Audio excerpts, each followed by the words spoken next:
믿을 수 없는 일이 벌어졌습니다. 저는 지금도 그 순간을 생생히 기억하고 있어요. 한국의 작은 기차역, 오후 3시경이었죠. 제 앞에서 벌어진 일은 정말 상상도 못했던 광경이었습니다. 저는 마이클 스콧이라고 합니다. 실리콘밸리에서 15년간 일해온 스마트 인프라 기술 전문가죠. 세계 최고라고 자부했던 우리 시스템이 한국의 어느 작은 역에서 완전히 무너져 내렸어요. 그것도 한국 영무원 한 사람의 손끝에서 말이죠. 그날 저는 고개를 숙일 수밖에 없었습니다. 15년간 쌓아온 자부심이 한순간에 산산조각 났거든요. 미국이 기술 강국이라고 믿어 의심치 않았던 제가 한국의 기술 앞에서 처음으로 무력감을 느꼈습니다. 정말 충격적이었어요. 우리가 만든 최첨단 시스템이 작동하지 않는 상황에서 한국 기술자는 단 몇 분 만에 모든 걸 해결해 버렸거든요. 그것도 우리 장비 없이 말입니다. 그 순간 저는 깨달았어요. 제가 한국에 대해 얼마나 무지했는지를요. 어떻게 이런 일이 가능했을까요? 미국 기술이 최고라고 생각했던 제가 왜 한국 기차역에서 말없이 고개를 숙여야 했을까요? 지금부터 그 놀라운 이야기를 들려드리겠습니다. 여러분도 저처럼 깜짝 놀라실 거예요.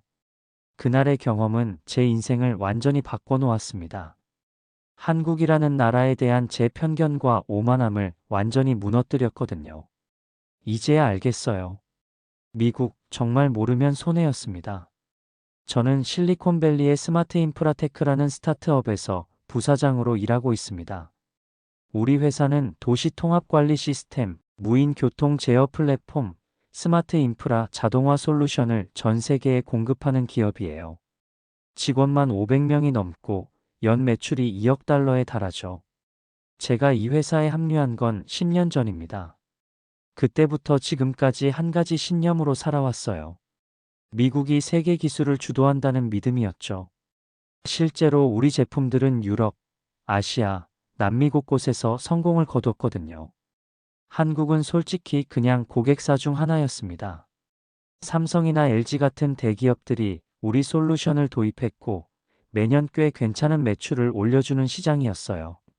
하지만 기술적으로는 여전히 미국을 따라오는 나라 정도로만 생각했죠. 동료들과 한국 이야기를 할 때면 항상 이런 식이었어요. 한국은 빨리 배우는 나라야. 우리가 만든 기술을 잘 응용하지. 실제로 한국 기업들은 우리 기술을 도입한 후 놀라운 속도로 발전시켜 나갔거든요. 하지만 그것도 결국 미국 기술이 바탕이라고 생각했습니다. 제 사무실 벽에는 세계 지도가 걸려 있어요. 우리 제품이 설치된 도시마다 빨간 핀을 꽂아두죠. 한국에도 서울, 부산, 대구 곳곳에 핀들이 박혀 있었습니다. 볼 때마다 뿌듯했어요. 미국 기술이 전 세계를 움직이고 있다는 자부심 때문이었죠. 회사 동료들도 비슷한 생각이었습니다. 한국은 기술을 빨리 받아들이는 시장, 우리가 기술을 수출하는 대상국 정도였어요. 혁신의 중심은 당연히 실리콘밸리고 다른 나라들은 우리가 만든 기술을 따라 배우는 곳이라고 여겼습니다. 정말 오만했던 것 같아요. 지금 생각해보면 말이죠. 3개월 전 서울에서 열린 국제 스마트 시티 기술 박람회에 참석하게 됐습니다. 아시아 최대 규모의 전시회였어요. 우리 회사도 메인 스폰서로 참여했죠. 제가 직접 키노트 발표를 맡았습니다. 발표 제목은 미래 도시를 위한 통합 인프라 솔루션이었어요. 45분간 우리 기술의 우수성을 열정적으로 설명했죠. 청중들의 반응도 좋았고 질의응답 시간에도 많은 질문이 쏟아졌습니다. 한국 기업들의 관심이 뜨거웠어요. 발표가 끝난 후 한국의 주요 고객사 임원들과 함께 지방 도시로 향하게 됐습니다. 우리 시스템이 실제로 운영되고 있는 곳을 둘러보기 위해서였죠. 오후 2시에 서울역에서 고속열차를 탔어요. 함께 탄 사람들은 정말 대단한 분들이었습니다. 한국의 대형 건설사 부사장, 지방자치단체 기술 담당관, 국책연구소 박사님들이었어요. 모두 우리 기술에 깊은 관심을 보였죠. 열차 안에서 자연스럽게 기술 이야기가 나왔습니다. 저는 자신 있게 말했어요. 한국도 이제 우리 수준의 스마트 인프라를 갖게 될 겁니다. 물론 시간이 좀 걸리겠지만요. 한국 분들은 조용히 미소만 지으셨어요. 그런데 중간 기착지인 작은 역에서 예상치 못한 일이 벌어졌습니다. 갑자기 열차가 멈춰 선 거예요. 방송이 나왔죠. 승객 여러분께 죄송합니다. 시스템 오류로 인해 잠시 정차하겠습니다. 저는 곧바로 직감했어요. 우리 회사가 공급한 통합 관제 시스템에 문제가 생긴 것 같았거든요. 이 구간에 우리 장비가 설치되어 있다는 걸 알고 있었습니다. 함께 탄 한국 임원분이 조심스럽게 물어보셨어요. 혹시 귀하 회사 시스템과 관련된 문제일까요? 저는 당황했지만 침착하게 답했습니다. 아마 단순한 통신 오류일 겁니다. 곧 해결될 거예요. 하지만 20분이 지나도 열차는 움직이지 않았어요. 30분이 지나자 저는 점점 초조해졌습니다. 함께 탄 한국 임원들의 시선이 부담스러워지기 시작했어요. 모두 저를 바라보고 있었거든요. 미국 기술의 우수성을 방금 전까지 자랑했던 제가 말이죠. 역무원이 객차 안으로 들어왔습니다. 승객 여러분, 시스템 복구 작업 중입니다. 조금만 더 기다려주세요. 저는 견딜 수 없었어요. 자리에서 일어나 역무원에게 다가갔습니다. 실례지만 어떤 시스템에 문제가 생긴 건가요? 역무원은 정중하게 답했어요. 외부 업체에서 설치한 통합 관제 장비가 갑자기 먹통이 됐습니다. 지금 엔지니어들이 확인하고 있어요. 제 가슴이 철렁 내려앉았습니다. 바로 우리 회사 장비였어요. 저는 즉시 휴대폰을 꺼내 미국 본사 기술팀에 전화를 걸었죠. 지금 한국 시간으로 오후 3시인데 귀하 시스템에 문제가 생겼다고 합니다. 본사 엔지니어는 원격으로 시스템을 확인해 봤지만 해결책을 찾지 못했어요. 현장에 가서 직접 봐야 할 것 같습니다. 최소 2시간은 걸릴 것 같네요. 저는 격분했습니다. 함께 탄 한국 임원들 앞에서 큰 소리로 말했어요. 이건 분명히 한국 측 시스템과의 호환성 문제입니다. 우리 시스템은 글로벌 표준이거든요. 전 세계 어디서나 완벽하게 작동하죠. 그때 한국의 한 기술 담당관이 조용히 말씀하셨어요. 잠시만 기다려 보시죠. 우리 현장 엔지니어들이 확인해 볼 겁니다. 저는 코웃음을 쳤어요. 미국 본사 엔지니어도 못 고치는 걸 한국 엔지니어가 고칠 수 있다고 생각하지 않았거든요. 동행한 미국 동료에게 속삭였습니다. 봐, 이래서 우리가 한국의 기술을 파는 거야. 우리 없으면 아무것도 못하잖아. 그는 고개를 끄덕였어요. 맞아. 결국 우리 기술에 의존할 수밖에 없지. 하지만 제 예상은 완전히 빗나갔습니다. 곧 놀라운 일이 벌어질 줄은 꿈에도 몰랐어요. 10분 후 한 명의 역무원이 객차 안으로 들어왔습니다. 30대 중반으로 보이는 남성이었어요. 단정한 유니폼을 입고 있었지만 그의 손에는 태블릿과 작은 공구함이 들려 있었습니다. 승객 여러분, 잠시만 기다려 주세요. 곧 해결하겠습니다. 그는 차분한 목소리로 말했어요. 저는 속으로 생각했죠. 역무원이 뭘 할 수 있겠어? 전문 엔지니어도 못 고치는데. 그런데 놀라운 일이 벌어졌습니다. 그 역무원은 태블릿을 켜더니 뭔가를 빠르게 조작하기 시작했어요. 화면에는 복잡한 네트워크 구성도와 신호 상태가 실시간으로 표시되고 있었습니다. 저는 화면을 자세히 들여다봤어요. 놀랍게도 그것은 우리 회사 시스템보다 훨씬 직관적이고 세밀한 인터페이스였습니다. 선로 구간별 전기 신호 상태, 열차 위치, 통신 네트워크 상태가 실시간으로 한눈에 들어왔어요. 역무원은 손가락으로 화면을 터치하며 뭔가를 조정했습니다. 아, 여기 신호 충돌이 있네요. 외부 장비가 우리 시스템과 다른 프로토콜을 사용하고 있어요. 그는 혼자 중얼거리며 작업을 계속했죠. 5분도 안 되어 그는 미소를 지었습니다. 해결됐습니다.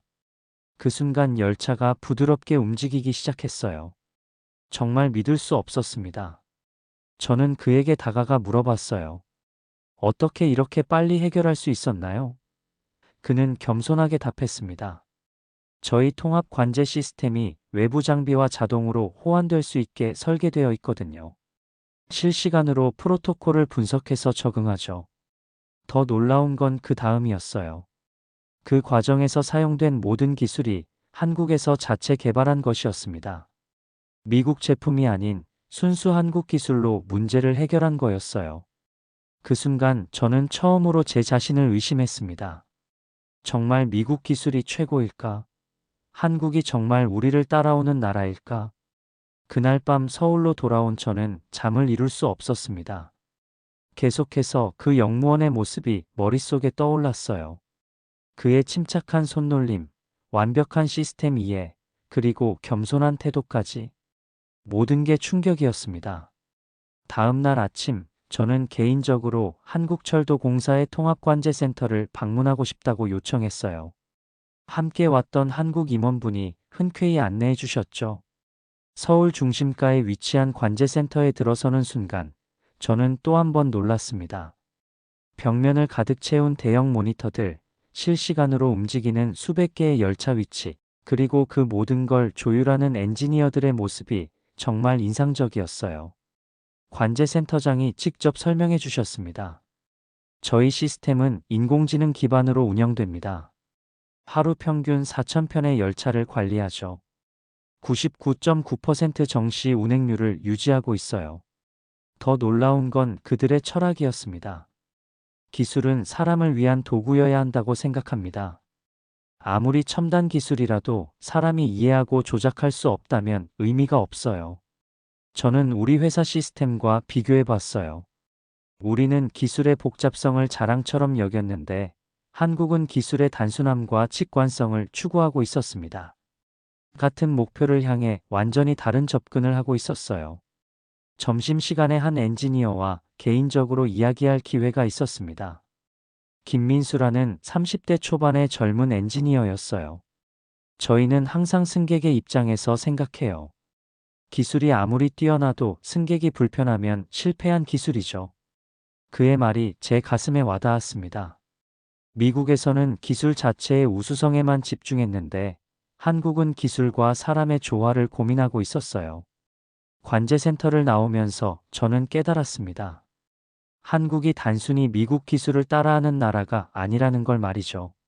한국에서의 경험을 마치고 실리콘밸리로 돌아온 저는 완전히 다른 사람이 되어 있었습니다.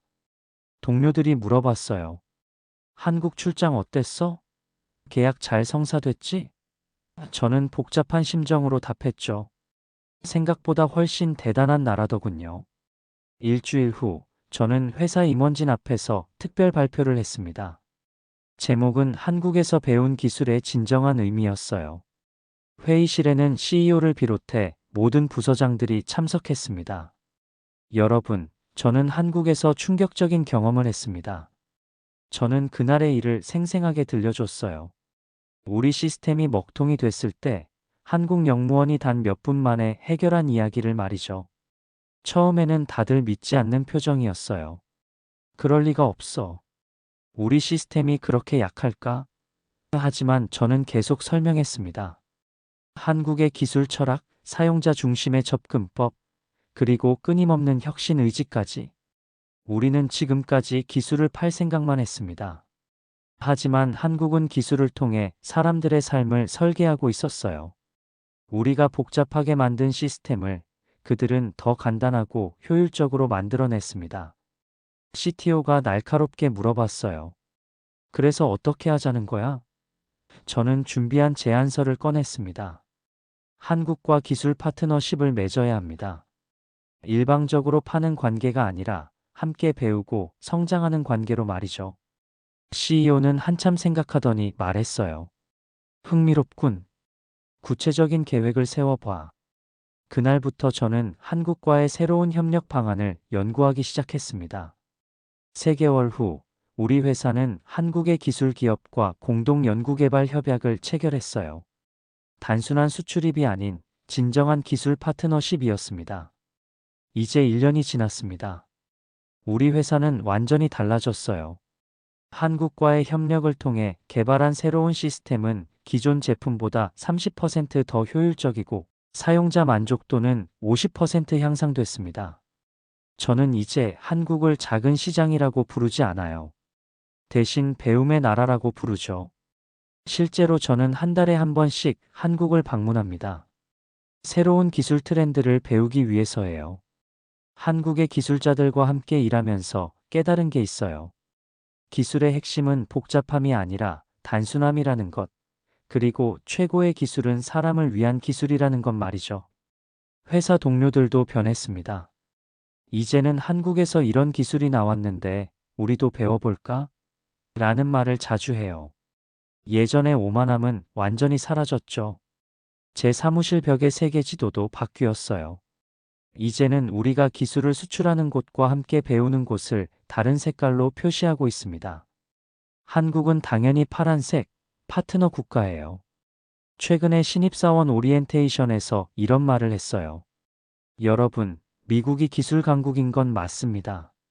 하지만 세상에는 우리보다 뛰어난 기술을 가진 나라들이 많아요. 겸손하게 배우는 자세를 잃지 마세요. 한국에서의 그 경험은 제 인생의 터닝포인트였습니다. 기술에 대한 관점뿐만 아니라 다른 나라와 문화를 바라보는 시각까지 완전히 바뀌었어요. 지금도 그때 그 영무원의 침착한 모습이 생생합니다. 그의 겸손한 미소와 능숙한 손놀림이 제게 준 교훈은 정말 값진 것이었어요. 3개월 전 저는 용기를 내어 한국철도공사에 이메일을 보냈습니다. 그날 저를 도와준 영무원을 찾고 싶다고 했어요. 며칠 후 답장이 왔습니다. 그분의 이메일 주소와 함께 말이죠. 저는 떨리는 마음으로 그분에게 편지를 썼어요. 안녕하세요. 몇 달 전 열차 안에서 도움을 받았던 미국인입니다. 당신의 침착한 손놀림이 제 인생을 바꿔놓았습니다. 정말 감사합니다. 그분의 답장은 정말 인상적이었어요.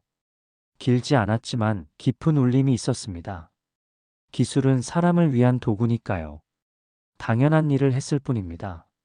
앞으로도 좋은 기술 만드시길 바랍니다. 그 짧은 문장이 제 머릿속에서 계속 맴돌았어요. 기술은 사람을 위한 도구니까요. 정말 단순한 말인데 왜 이렇게 깊게 느껴지는 걸까요? 저는 그 문장을 제 사무실 벽에 액자로 만들어 걸어놨습니다. 기술은 사람들을 위한 도구입니다.